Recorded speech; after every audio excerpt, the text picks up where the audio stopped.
Syarif Syam, atau yang biasa dikenal dengan nama Syekh Magelung Sakti. Dalam Babad Cirebon, Syekh Magelung Sakti diceritakan berasal dari negeri Syam yang bernama Syarif, sehingga dia dinamai dengan Syarif Syam. Konon rambutnya sendiri panjangnya hingga menyentuh tanah. Karena tidak bisa dipotong dengan apapun dan oleh siapapun, sehingga dia lebih sering mengikat rambutnya.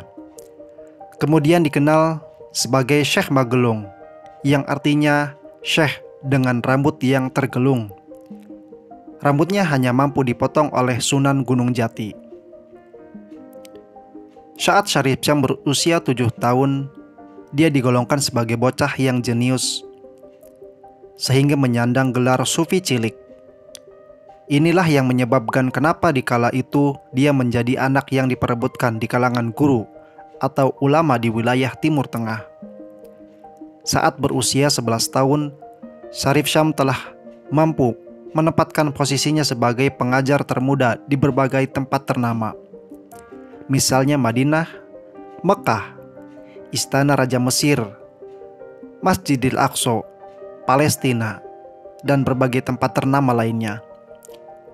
Walau begitu, dia juga banyak dihujat oleh ulama karena kian hari rambutnya kian memanjang tak terurus. Sehingga dalam pandangan mereka, Syarif Syam terkesan bukan sebagai seorang pelajar sekaligus pengajar religius yang selalu mengedepankan tata krama. Pelecehan dan hinaan yang kerap diterimanya membuat Syarif Syam mengasingkan diri selama beberapa tahun di salah satu goa di daerah Haram Mekah. Hal itu dikarenakan rambut Syarif Syam semakin panjang. Namun dia bukannya tak mau mencukur rambutnya yang lambat laun jatuh menjuntai ke tanah. Tapi apa daya, walau telah ratusan kali berikhtiar ke belahan dunia lain, tetapi dia belum pernah mendapatkan seorang yang mampu memotong rambutnya itu.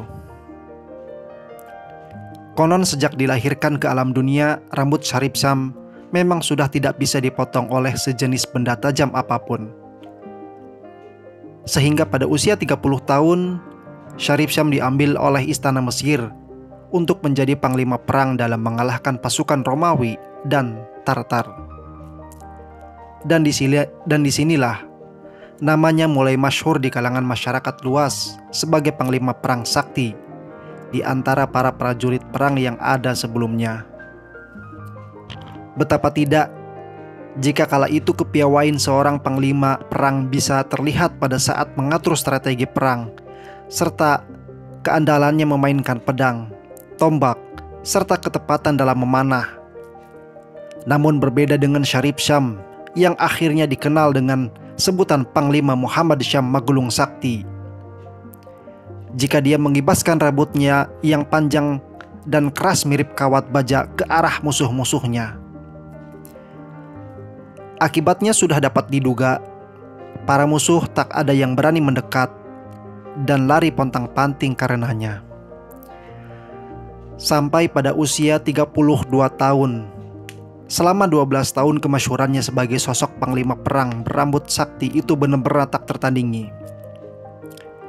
Hingga pada usia 34 tahun, dia mendapat petunjuk yang mengharuskannya mencari guru sebagai pembimbingnya yang juga dapat memotong rambutnya.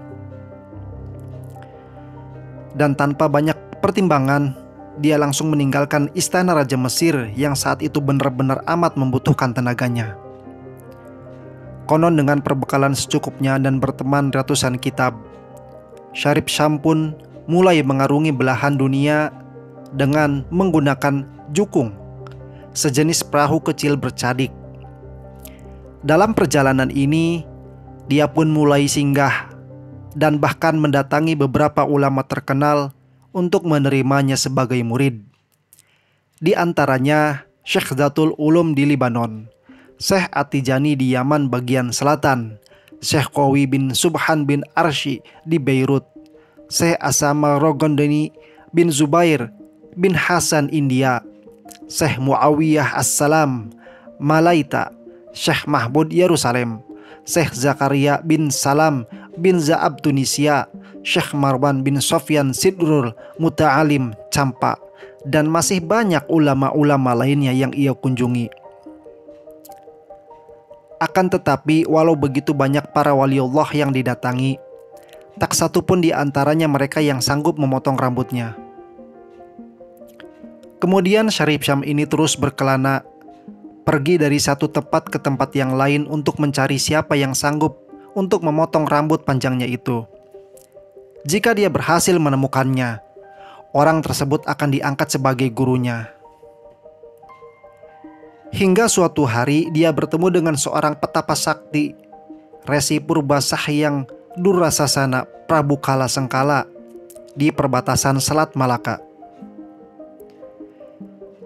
Dari sang resi inilah Syarif Syam mendapat kabar jika rambutnya dapat dipotong oleh salah seorang wali di tanah Jawa. Mendengar itu, Syarif Syam sangat senang dan seketika minta diri untuk langsung melanjutkan perjalanannya menuju ke tanah Jawa. Dan setibanya di pesisir Pulau Jawa, Syarif pun singgah di suatu perdesaan sambil tiada hentinya bertafakur memohon kepada Allah Subhanahu wa Ta'ala agar dirinya dapat dipertemukan dengan wali yang selama ini diimpi-impikannya. Dan tepat pada malam Jumat Kliwon, di tengah keheningan malam, Syarif Syam mendapat petunjuk jika wali yang ditemuinya berada di Cirebon, yaitu Sunan Gunung Jati. Hingga akhirnya Syarif Syam tiba di Cirebon. Ketika di Cirebon inilah Syarif bertemu dengan Sunan Gunung Jati yang dengan mudahnya memotong rambut dia. Tempat di mana rambut Syarif Syam berhasil dipotong kemudian diberi nama Karanggetas. Orang tua itu yang kemudian belakang diketahui bernama Sunan Gunung Jati pun sesuai dengan nazarnya akhirnya menjadi guru dari Syekh Magelung Sakti dan berganti nama menjadi Pangeran Soka. Selepas menjadi murid Sunan Gunung Jati, Syekh Magelung Sakti atau Pangeran Soka kemudian ditugaskan oleh gurunya tersebut untuk menyebarkan agama Islam di Cirebon bagian utara. Selain nama Syekh Magelung Sakti dan Pangeran Soka, Syarif Syam juga memiliki gelar Pangeran Karangkendal. Nama Pangeran Karangkendal sendiri dia dapat karena ketika sekitar abad 15 saat ditugaskan untuk menyebarkan agama Islam di wilayah utara. Dia tinggal di desa Karangkendal, Kapetakan, kurang lebih 19 km sebelah utara Cirebon. Di desa ini pun Syekh Magelung Sakti kemudian diangkat anak oleh penguasa Karangkendal yang bernama Ki Tarsiman, yang mempunyai nama lain Ki Krayunan atau Ki Gede Karangkendal. Bahkan disebut pula dengan julukan Buyut Selawe karena mempunyai 25 anak dari istrinya yang bernama Nyi Sekar. Syekh Magelung Sakti mempunyai seorang istri yang juga memiliki nama besar di wilayah Cirebon, yakni Nyimas Gandasari.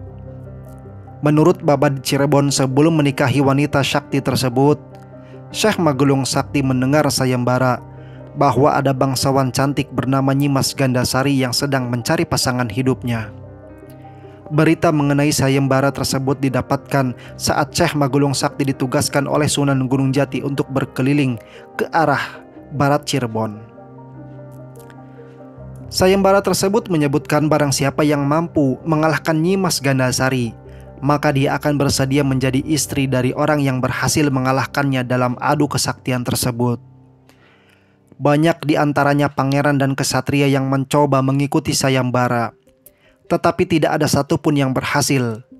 Hingga akhirnya Syekh Magelung Sakti terjun ke arena sayembara. Pada dasarnya kemampuan dan kesaktian dari keduanya berimbang. Hanya saja karena faktor kelelahan, akhirnya Nyimas Gandasari pun menyerah dan berlindung di balik punggung Sunan Gunung Jati. Namun, meski Nyimas Gandasari sudah berlindung di balik punggung Sunan Gunung Jati, Syekh Magelung Sakti masih tetap saja menyecarnya dengan serangan-serangan mematikan, hingga dalam satu kesempatan tinju, sang Syekh hampir saja mengenai kepala dari Sunan Gunung Jati. Tetapi anehnya sebelum tinju itu mendarat di kepala Sunan Gunung Jati, dengan serta-merta Syekh Magulung Sakti jatuh lemas. Sunan Gunung Jati pun akhirnya memutuskan bahwa dalam pertempuran tersebut tidak ada yang kalah ataupun menang. Meskipun begitu, Sunan Gunung Jati tetap menikahkan keduanya dan mereka pun akhirnya resmi menjadi suami istri. Setelah keduanya dinikahkan oleh Sunan Gunung Jati, Syekh Magulung Sakti menyebarkan Islam di tanah Jawa sampai akhir hayatnya dimakamkan di Kampung Karangkendal, Desa Karangkendal, Cirebon.